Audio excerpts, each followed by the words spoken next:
Good evening. Assalamu alaikum wa rahmatullahi wa barakatuh and welcome to News in Focus. My name is Faraz Patel. I would like to thank you, the viewer, for staying with us here on Hilaal TV, DSTV channel 347. We are going to start off, of course, with the news that has been dominating the Muslim community for the last 24 to 48 hours. This is a new directive from the Saudi Ministry of Hajj and Umrah, which set in motion sweeping transformations in how South African Muslims will undertake the sacred pilgrimage. The South African Hajj and Umrah Council announced that the traditional Hajj operators will no longer independently manage pilgrims' logistics, marking a shift to a fully centralized system under SAHUC's control.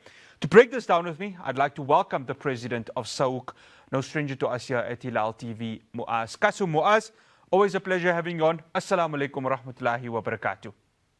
Wa alaikum assalam wa rahmatullahi wa barakatuh, Brother Faraz, and to the viewers of Hilaal TV. I trust you're all doing well today. Alhamdulillah, can't complain. Moaaz, when of course these negotiations were occurring, I'm sure this wasn't an overnight discussion that occurred between the Saudi Arabian Hajj Ministry. How were these discussions conducted and how did we reach this point as per the statement which was of course released on Tuesday evening? So towards the end of Hajj 2025, 1446, we attended a ministry function in the Kingdom of Saudi Arabia. At the function, all Hajj missions were handed over the preliminary guidelines for Hajj 1447-2026. At that point in time, obviously we did not unpack the documentation. We said the moment we return back to South Africa, we will review it. And when we returned back to South Africa, upon reviewing the documentation, upon reviewing the points listed in the preliminary guidelines, we were unsure exactly what was being relayed to the Hajj missions. We engaged the Ministry of Hajj and Umrah on numerous occasions. It took a while to get hold of them because they were busy with finalization of the last groups of Hajj missions and pilgrims departing from the Kingdom of Saudi Arabia. And eventually last week, we officially received a second letter from the Ministry of Hajj and Umrah, which basically spells out what we interpreted, but we could not make any announcements until we received the second letter where it was clearly stated that going forward, the Saudi Arabian Service Company, along with the Hajj mission, will be responsible for the pilgrims in terms of all its duties and responsibilities and logistics in the Kingdom of Saudi Arabia. And it is at that point we discussed internally, we had council meetings, we had board meetings, and then we basically discussed that we will first meet with the travel operators, inform them of this new developments, and thereafter immediately inform the public accordingly. Okay. So Moaaz, my understanding is that this is not a rare occurrence. Throughout the world, there is one body that deals with practically all the logistics, if I stand to be corrected? So you have different scenarios for different countries. For example, there's over 100 countries which are on a Nusuk platform, which is completely different to a Hajj mission platform. Now, Nusuk platform, I'm going to give you an example. You have countries like the USA, you have the UK, you have Lesotho, you have Botswana. These are neighboring countries, just so people can understand. They are maybe, certain of them are very small population to have the Hajj mission, and others, for whatever reasons, the ministry has incorporated the Nusuk platform. This is like an online platform where pilgrims are giving limited time in comparison to the process with the Hajj mission to select packages. You've got to have your funds available and ready. There's no spiritual guidance for you. Everything is done on your own, and you book everything on your own online. You got to have money in your account. It's like similar to, let's call it a lottery system in terms of accreditation with regards to Hajj. So it is very difficult for countries like South Africa and maybe remote countries, let's take the remote areas of like India or Pakistan, to go on such a platform where people struggle with technology. So it is something that is not recommended right now for South Africa. I don't think we are that advanced. We have a lot of challenges in South Africa in terms of also, you know, look at the financial position of pilgrims. We've seen over the years, each year when we do accreditation, we get a 50% dropout. Now, when you have a Nusuk platform, there's no time, if you don't have the money, there's nobody going to give you the leisure of time period to get the money to be able to perform Hajj. It's either you have the money or you don't have the money. So those are type of things with Nusuk app where we have avoided it. So far, we haven't been officially offered to go on the Nusuk platform. But alhamdulillah, a lot of the countries that are on the Hajj mission platform, like South Africa, including the ministry, when we engage them, they have advised us it is best for you to remain on the Hajj mission platform, which we currently are on. Then what happens is, with the Hajj mission platform, there's many countries like South Africa, whether you are a Muslim country or whether you are not a Muslim country, you still have Hajj missions like SAHUC. Now, in the Kingdom of Saudi Arabia at this point in time, countries with larger quotas, I'm going to just give an example, a quota of, let's say, 50,000. Those Hajj missions are afforded the opportunity to perhaps have a portion of their quota with the Hajj mission, a portion of the quota with the operator, or a portion of the quota going via Nusuk. When we engage with the Ministry of Hajj, our quota is too small to have a split between a Hajj mission and a Nusuk platform, unfortunately, because of the size of only 2,500. The ministry has indicated for smaller quotas, they want all these countries to go via the Hajj mission going forward, inshallah. And this is why we've seen that through our discussions and deliberations with the ministry, this is what is the way forward, and it is the best way forward, we believe, inshallah, for our pilgrims. Yes, it does come with some sort of challenges for the operators, but there are new rules and regulations in the kingdom that prevents the operators that were accredited by SAHUC to now secure your housing, to secure your transportation, to secure your catering in the Kingdom of Saudi Arabia. This will now be handled purely and solely by the Saudi service provider company, which is known to us as the Moaaz. So no operator in South Africa will be at liberty to go and secure pricing, neither can SAHUC secure the pricing. It will be done by a Saudi service provider company, whom SAHUC will select, inshallah, over the next few weeks or a month or two, and that company will then be responsible for all our logistics in the Kingdom of Saudi Arabia, and they will provide a complete package price to SAHUC, which will then be offered to the public. We have had a meeting with the travel operators, and at that meeting we requested the travel operators, based on the new rules and regulations from the Ministry of Hajj and Umrah, can the travel operators please come to us with a business proposition of how they can assist SAHUC and the pilgrims at large. So that is where it stands at this point in time. SAHUC will on its own continue investigating the costs, continue investigating all the pros and cons, the logistics around Hajj and what it's going to cost us. But at the same time, we've now asked the travel operators to come with a business proposal, so that we do not want to alienate them away from this process. They've been involved in Hajj for many, many years, and they play a key part in the Hajj system. So we want to keep the door open for them, but we'll only make a decision once we can see the business propositions. It is difficult now to make an announcement, because what we want to avoid is a double charge to the pilgrim. Remember, there's a possibility that the Saudi company is going to levy a fee for the hotels and for the transportation and for the catering. We will then get that fee. If we give it to ABC company to quote in South Africa, obviously they're going to want to levy a fee in terms of profitability, and we need to measure and see what that fee is going to be. So we want to avoid any double charges that's going to go to the pilgrim. So we'll wait and see what propositions come from the travel operators. We'll do our own homework internally, and then inshallah we'll make a decision whether SAHUC will take the pilgrims on its own, or whether we'll have a joint effort where the travel operators will form part of SAHUC, because going forward, they will no longer have credentials on the Nusuk Masar system, which is the admin platform system where all the Hajj information resides for the pilgrim. So right now, I think it's premature for us to make any announcements and talk about pricing or talk about how we're going to do this. We've got to give the opportunity for the operators to revert back to us, and we also got to do our own homework internally, inshallah. Okay. After the break, I'm going to ask you to stay for a bit, Moaaz, because after this we will continue this conversation. I want to chat the pricing in the future going forward. I will have more for you after this break. Stay tuned to News in Focus.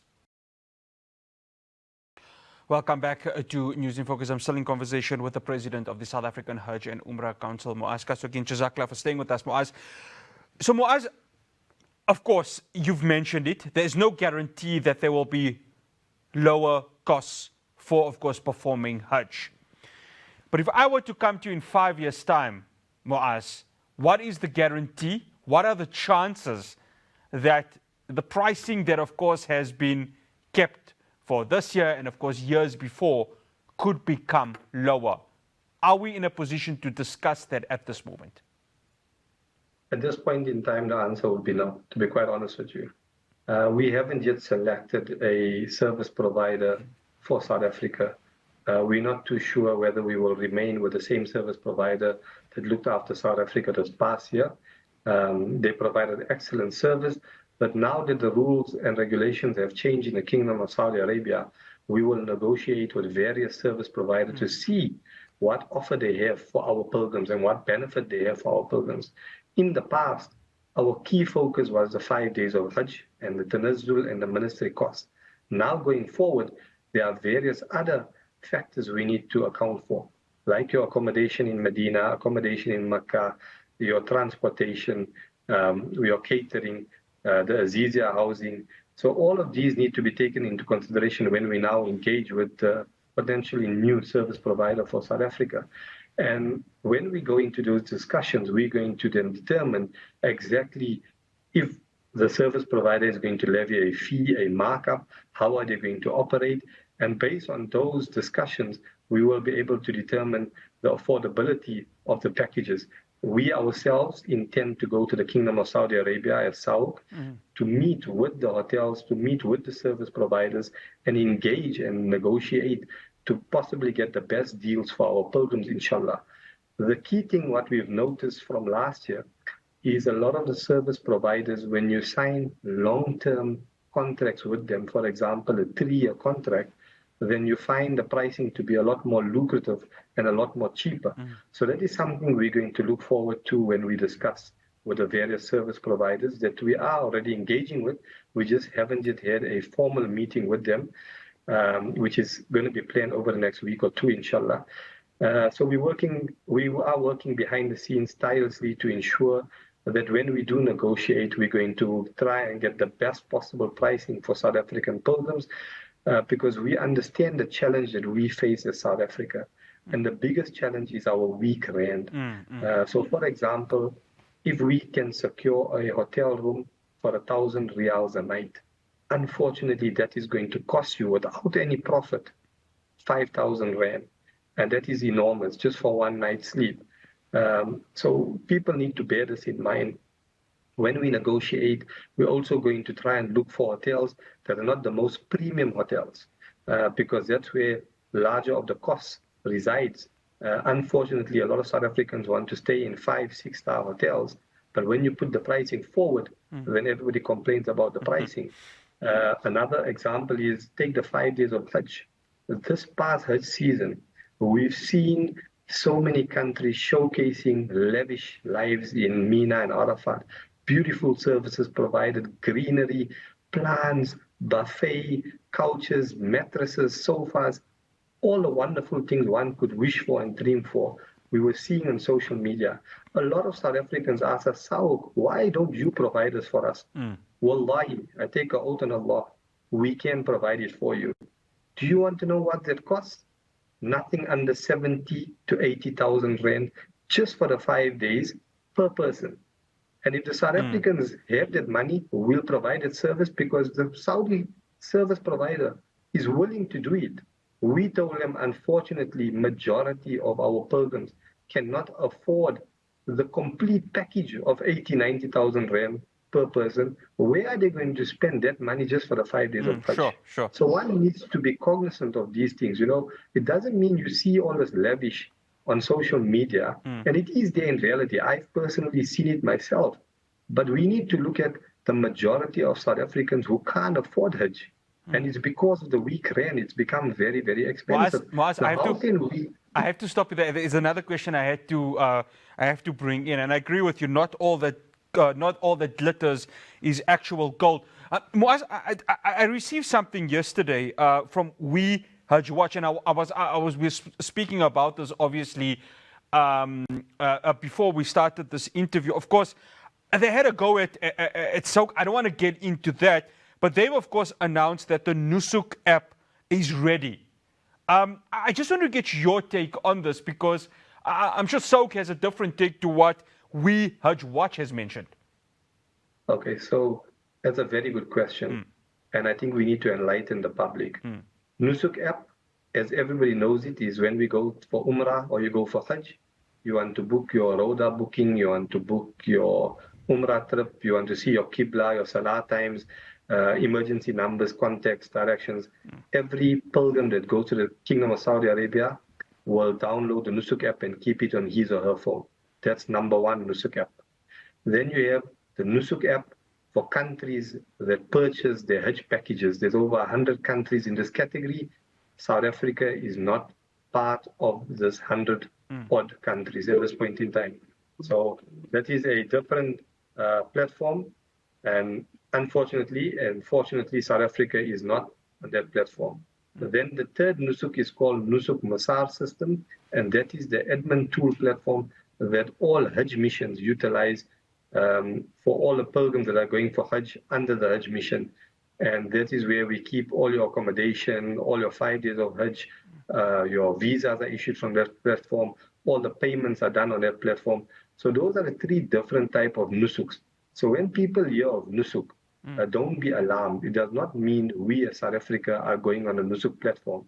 When we talk about a Nusuk Masar, that is the system that incorporates all of your information as the Haji, which is kept by the Ministry of Hajj and Umrah, so they can monitor and ensure that all payments are done only through this portal and no other payments are done outside the portal. So this is the Nusuk Masar system. So like I mentioned, there's 3 different Nusuks. Nusuk, which any pilgrim goes for Umrah or Hajj, loads on his or her phone. Then you have the Nusuk platform to book your Hajj for those countries that are on the Nusuk platform.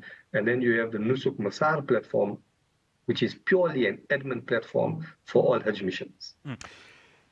Moaaz, for those who have applied, obviously they apply through the SAHUC website and SAHUC will reply to them, of course, whether they are successful or not. Given now that there are no tour operators officially acting as an independent organization, there are going to be, as your statement had mentioned, subcontractors. What does this mean for people who have applied for Hajj? What happens then?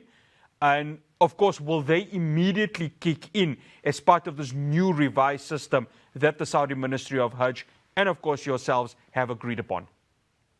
So there is no changes. For any pilgrim who has registered and it is in the SAHUC portal, Alhamdulillah, we have around 50,000 first-time pilgrims wanting to perform a Farz Hajj. Don't be alarmed, don't be concerned, nothing changes. We are going to be making changes in terms of how the accreditation is going to be done. But in terms of you being queued, all of that remains the same. Accreditation currently is based on date and time priority of registration. So that is in place. There are rules from the Ministry of Hajj and Umrah with regards to health, whereas going forward, they're going to be requiring certification. We will share that information over the next few weeks or a month as to the new rules from the Ministry of Health and the Ministry of Hajj. But for now, in terms of those pilgrims that are registered, everything stays the same. Nothing changes from SAHUC perspective. Nothing changes in terms of Hajj. The only factor that is changing is that the physical travel operator from South Africa who used to sell the package for you is now no longer going to sell it under his or her company business name. If they are given the opportunity, they will sell it under the SAHUC banner, and we will agree on the pricing that needs to be sold to the pilgrims to make sure that it's affordable for all our pilgrims, inshallah. One final question, Moaaz. These changes that are going to occur, do you feel it's going to bring about a better system, a more enhanced system that we have been seeing maybe in the last 10 to 15 years? We make dua, inshallah it would. We cannot take away what the operators have been providing to the pilgrims over the years. They've done excellent work. But obviously, given the opportunity at the Hajj mission, we've got to learn from all the mistakes of ourselves, the mistakes from the operators, and see how we can incorporate all of those lessons learned and improve the service delivery for our pilgrims going forward. And inshallah, we make dua I don't think anybody in life plans to fail. So neither does SAHUC. And we plan to provide the highest service delivery to our pilgrims only for the pleasure of Allah, and only with your du'as and support will this be possible, inshallah. Moaaz, always a pleasure having you on. Shukran so much for joining us. Assalamu alaikum wa rahmatullahi wa barakatuh. Jazakallah, Brother Faraz, and to the viewers of Hilaal TV, thank you very much for the opportunity, and we look forward to speaking to you again in the future. Shukran jazilan. Wassalamu alaikum wa rahmatullahi wa barakatuh. That's Moaaz Casoo, the president of the South African Hajj and Umrah Council. After the break, I'm going to be chatting with Naeem Jinnah. You saw yesterday, Israel had launched a surprise attack on the Defense Ministry of Syria in Damascus. What does this mean going forward? Its Syrian leader, Ahmed al-Sharaa, nothing yet in terms of retaliatory strikes. He's focused on bringing about unification of his country after decades of the brutal regime of Bashar al-Assad. We'll have that conversation after the break.